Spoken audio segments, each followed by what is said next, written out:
இந்தியாவில் first time introduce பண்ண சில விஷயங்களை பற்றி பார்க்கலாம் வாங்க. 2010 தான் இந்தியாவில் ஆதார் கார்டுங்கிற கான்செப்டை கொண்டு வந்தாங்க. பட் யார் ஃபர்ஸ்ட் ஆதார் கார்டு வாங்குறாங்கன்னு தெரியுமா?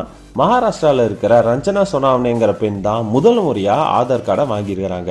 இந்தியாவில் கட்டின முதல் 5 ஸ்டார் ஹோட்டல் எதுன்னு தெரியுமா? 1903 கட்டப்பட்ட தாஜ் ஹோட்டல் தான் இந்தியாலேயே எஸ்டாப்ளிஷ் பண்ண முதல் 5 ஸ்டார் ஹோட்டலுங்க. இங்க பேசிக் பிரைஸே ஒரு நைட்டுக்கு 25,000 இருந்து ஸ்டார்ட் ஆகுதுப்பா. இதுவே பிரசிடென்சியல் ஸ்வீட்ல புக் பண்ணோம்னா ஒரு நைட்டுக்கு கிட்டத்தட்ட 7 லட்சம் ரூபாய் வரைக்கும் சார்ஜ் பண்றாங்களாமா. முதல் முறையா கட்டின இன்ஜினியரிங் காலேஜ் எதுன்னா ஐஐடி ரூர்கே தாங்க. இந்தியாலேயே மிக பழமையான டேம் கல்லணை டேம் தான்ப்பா. நான் கூட இந்த லிஸ்ட்ல தமிழ்நாடு வராதோன்னு நினைச்சிட்டேன். பட் இந்த டேம் தான் உலகத்திலேயே கட்டப்பட்ட இன்னமும் ரன் ஆகிட்டு இருக்கிற டேம் லிஸ்ட்ல 4th டேமா இருக்குதுப்பா.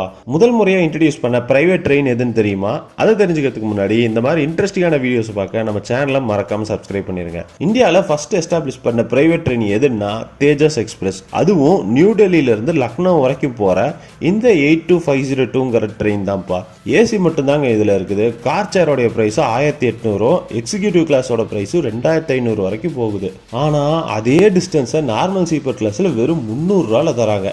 ஓகே, இந்த மாதிரி இன்ட்ரெஸ்டிங்கான வீடியோஸை பார்க்க மறக்காம நம்ம சேனலை சப்ஸ்கிரைப் பண்ணிருங்க.